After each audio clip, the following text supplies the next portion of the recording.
What's up guys, welcome to my channel, and in today's video we will take a look at the iPhone 7 and should you install iOS 14 on this device, public beta.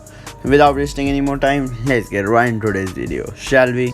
So iPhone 7 is still a really great device considering it is a 3-year-old device and would be around 4 years this September.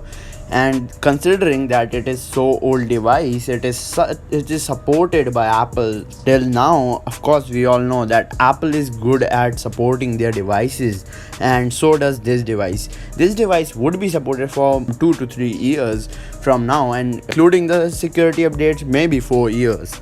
So this device also got the latest version of iOS, which is the iOS 14, and recently it got the iOS 14 beta 3, which I made a video about today. You can check it on my channel.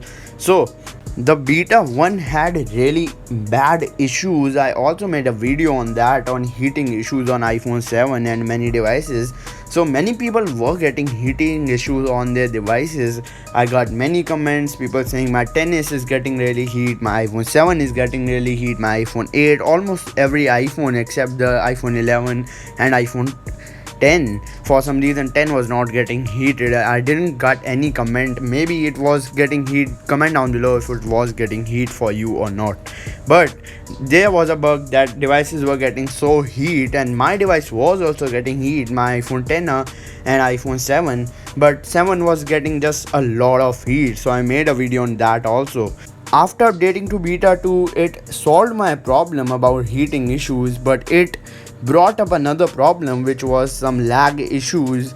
And now in beta 3 it is almost perfect. It is almost the perfect time to update your device if you eagerly want your device to run iOS 14. You want the new widgets, and the main feature that I loved in iOS 14 is the call banner. If you want these things and you are really want these things, and the storage bug is also fixed in beta 3. Beta 3 is the best update. You can install it right now at the time of making of this video.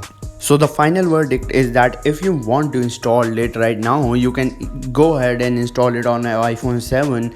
Everything is fine in beta 3, like almost every bug is gone. It is one of the best betas I have ever tested till now. The iOS 10, 11, 12, this is the least buggiest one I've ever got. So you have, if you want to install it, go ahead and install, but then also I would recommend you to stay away from betas, because we can't trust betas. So that's it for today's video. If you do end up liking my video, be sure to thumbs up and subscribe to my channel, and peace out, and I'll meet you all in the very next episode.